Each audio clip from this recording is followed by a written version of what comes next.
بسم اللہ الرحمن الرحیم۔ السلام علیکم ناظرین، دنیا کی تاریخ میں ایسے بہت سارے بادشاہ اور فرعون گزرے ہیں جن کو ان کی بادشاہت اور دولت کے نشے نے مغرور بنا دیا اور وہ تکبر میں آ کر خدائی کا دعویٰ کر بیٹھے۔ یہ بدبخت لوگ اپنی بے شمار مال و دولت اور بادشاہت کے نشے میں بدمست ہو کر اللہ تبارک و تعالیٰ کی وحدانیت کو للکارنے لگے اور معاذ اللہ خدائی کا دعویٰ کر بیٹھے۔ اس کے باوجود بھی اللہ تبارک و تعالیٰ نے ان کی طرف بے شمار انبیاء کرام کو مبعوث فرمایا اور ان کو ہدایت کی طرف بلایا، لیکن یہ بدبخت لوگ اپنی سرکشی اور انا پر اڑے رہے اور اللہ تبارک و تعالیٰ کی وحدانیت کا انکار کرتے رہے۔ پھر جب یہ لوگ قابل ہدایت نہ رہے تو اللہ تبارک و تعالیٰ نے ان بدبخت لوگوں کو عبرت کا نشان بنایا اور ان لوگوں کو تباہ و برباد کر کے رکھ دیا اور ان لوگوں کے نام و نشان کو صفائے ہستی سے مٹا دیا۔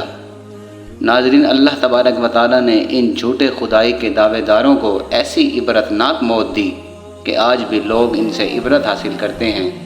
ناظرین، خدائی کا دعویٰ کرنے والے بدبختوں میں سے ایک بدبخت شداد بھی تھا جس نے اللہ تبارک و تعالیٰ کی وحدانیت کو للکارا اور سرکش اور نافرمان ہو گیا۔ ناظرین، شداد کون تھا اور کس طرح اس نے اللہ تبارک و تعالیٰ کی نافرمانی کی اور خدائی کا دعویٰ کیا، اور کس طرح اس نے دنیا میں اپنی جنت تیار کی اور اس کی بنائی جانے والی جنت کتنے سالوں میں تیار ہوئی، اور پھر اللہ تبارک و تعالیٰ نے اس بدبخت کو کس طرح دنیا کے لیے عبرت کا نشان بنایا اور اس بدبخت کا کیا انجام ہوا، اتنے دردناک طریقے سے اس کی روح قبض کی گئی۔ ان تمام تر سوالات کے جوابات قرآن و حدیث کی روشنی میں ہم آج کی اس ویڈیو میں آپ کو بتائیں گے۔ ناظرین، شداد اس قوم کی نسل میں سے تھا جو دنیا کے سب سے زیادہ طاقتور قوم تھی، جس کو قوم عاد کہا جاتا ہے۔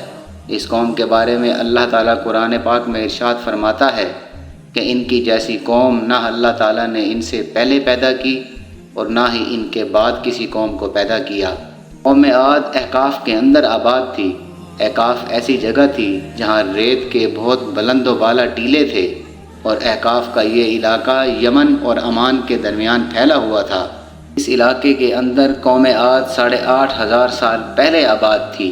اس قوم پر اللہ تعالیٰ کا یہ خاص کرم تھا کہ اللہ تعالیٰ نے اس قوم کو دنیا کی سب سے طاقتور قوم بنایا تھا۔ اس کے ساتھ ساتھ اللہ تعالیٰ نے اس قوم کو سرسبز و شاداب باغات اور وافر مقدار میں کھیت عطا فرمائے تھے۔ اس قوم کے پاس بے شمار جانور تھے اور پینے کے لیے میٹھا پانی تھا۔ اس کے علاوہ بھی اللہ تعالیٰ نے اس قوم کو بے شمار نعمتوں سے نوازا تھا، چنانچہ اس قدر مال و دولت اور نعمتوں کی فراوانی کی وجہ سے یہ قوم بھٹک گئی اور اللہ تعالیٰ کی نافرمان قوم ہو گئی اور یہ باغی ہو گئے۔ ان کی ہدایت کے لیے اللہ تعالیٰ نے حضرت ہود علیہ السلام کو ان کی طرف مبعوث فرمایا۔ حضرت ہود علیہ السلام اس قوم کو اللہ تعالیٰ کے حکم کی تبلیغ کرنے لگے اور اللہ تعالیٰ کی وحدانیت کی طرف بلانے لگے، لیکن یہ قوم اپنے کفر و شرک سے باز نہ آئی اور حضرت ہود علیہ السلام کا مذاق اڑانے لگی۔ شداد، جو کہ اس قوم کی نسل میں سے تھا، وہ اس قوم کا بادشاہ تھا اور یہ 2 بھائی تھے۔ روایات بتاتی ہیں کہ ایک کا نام شداد تھا اور ایک کا نام شدید تھا۔ شدید پہلے بادشاہ بنا اور وہ فوت ہو گیا۔ اس کے فوت ہو جانے کے بعد شداد نے حکومت سنبھالی اور اس طرح یہ دنیا کی سب سے طاقتور قوم عاد کا بادشاہ بن گیا۔ ناظرین، شداد ایک وسیع و عریض سلطنت کا بادشاہ تھا۔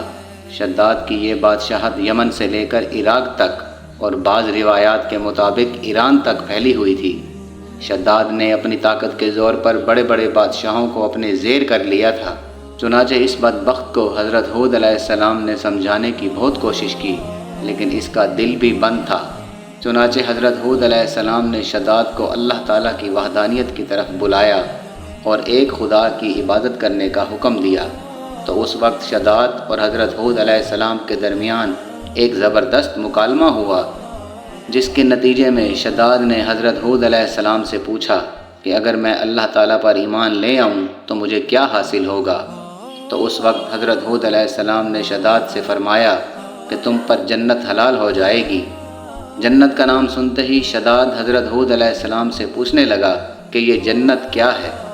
تو حضرت ہود علیہ السلام نے شداد کو جنت کا نقشہ بتایا اور جنت کی نعمتوں کے بارے میں شداد کو بتایا۔ تو حضرت ہود علیہ السلام کی یہ بات سن کر شداد مسکرانے لگا اور حضرت ہود علیہ السلام کو دیکھ کر کہنے لگا کہ یہ کون سی بڑی بات ہے، ایسی جنت تو میں بھی تیار کر سکتا ہوں۔ حضرت ہود علیہ السلام نے شداد کو اس کفر اور شرک سے روکنے کی بہت کوشش کی، لیکن یہ بدبخت باز نہ آیا۔ چنانچہ اس وقت شداد نے اپنی سلطنت کے بہت بڑے بڑے کاریگروں کو اکٹھا کیا اور احقاف میں ارم کے مقام پر 20 گز لمبی اور چوڑی جنت بنانے کا کام شروع کروا دیا۔ چنانچہ شداد کی تیار ہونے والی اس جنت میں سونے اور چاندی کی اینٹیں لگائی گئیں اور جواہرات بھی لٹکائے گئے۔ اس بدبخت شداد نے اپنے اس بنائی جانے والی جنت میں شہد، دودھ اور پانی کی نہریں بھی رواں کر دیں اور دنیا جہان کے خوبصورت درخت، پودے اور پھول بھی لگوا دیے اور اس جنت کو طرح طرح کے جواہرات سے مزین کر دیا۔ ناظرین، قوم عاد چونکہ پہلے ہی بلند و بالا پہاڑوں کو تراش کر محلات بنانے کے اندر ماہر تھی اور شداد کی سلطنت میں تو یہ فن عروج پر تھا۔ چنانچہ ریت کے ان بلند و بالا ٹیلوں پر بہت بڑے بڑے ستون کھڑے کر دیے گئے اور ان بلند ستونوں پر بڑی بڑی سونے اور چاندی کی عمارتیں بنا دی گئیں۔ شداد نے یہ فیصلہ کیا تھا کہ جب تک اس کی بنائے جانے والی جنت تیار نہ ہوگی اس وقت تک وہ اپنی جنت کے اندر قدم نہیں رکھے گا۔ چنانچہ شداد کے حکم کے مطابق جنت تیار ہونے لگی اور شداد اپنے محل کے اندر بے صبری کے ساتھ جنت کا کام مکمل ہونے کا انتظار کرنے لگا۔ شداد کی اس جنت کو تیار ہونے میں 12 سال لگے۔ 12 سال کے اندر جب یہ جنت مکمل تیار ہو گئی اور اس کو طرح طرح کی ہیرے جواہرات سے مزین کر دیا گیا تو اس وقت شداد کو اس کی جنت کے تیار ہونے کا پیغام پہنچا دیا گیا۔ چنانچہ شداد جنت کے تیار ہونے کا پیغام سنتے ہی بہت خوش ہوا اور شداد اپنی جنت کو دیکھنے کے لیے اپنی فوج کو ساتھ لے کر جنت کی طرف نکل پڑا۔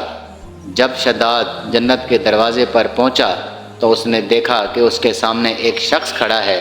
شداد اس شخص کو دیکھتے ہی پہچان گیا اور اپنے حواریوں سے کہنے لگا، یہ شخص مجھے جنت میں داخل نہیں ہونے دے گا۔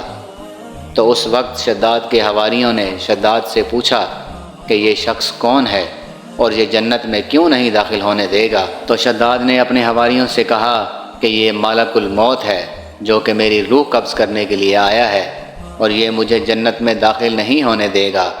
اس وقت شداد بدبخت ملک الموت سے عرض کرنے لگا کہ مجھے صرف اپنی جنت میں قدم رکھنے کی مہلت دے دی جائے، لیکن اللہ تعالیٰ کی طرف سے مقررہ فرشتے نے جواب دیا کہ مجھے اللہ تعالیٰ کی طرف سے حکم ہے کہ میں تجھے تمہاری جنت کے اندر قدم نہ رکھنے دوں۔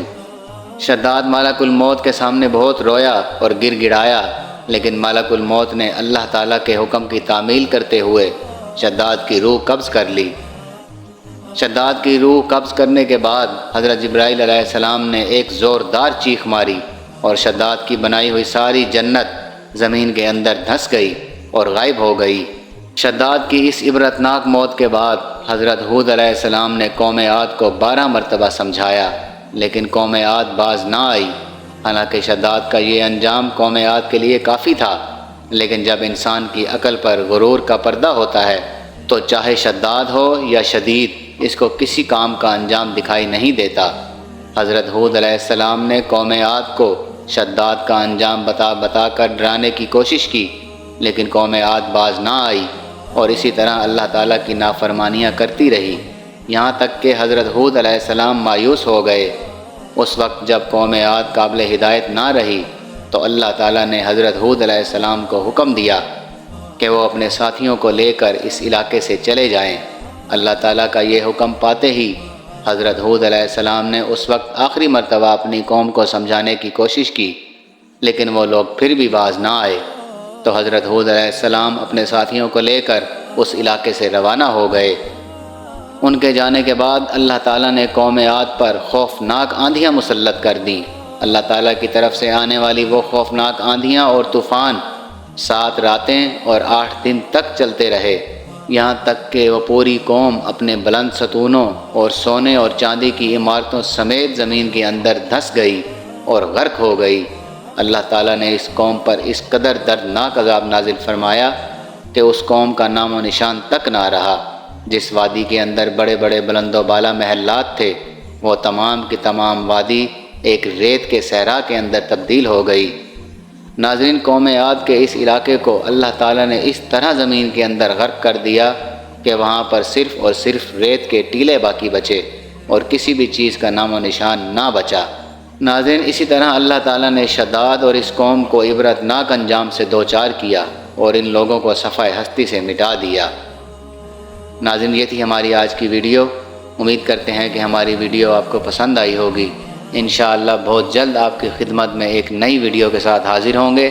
تب تک کے لیے اجازت دیجیے۔ اللہ حافظ۔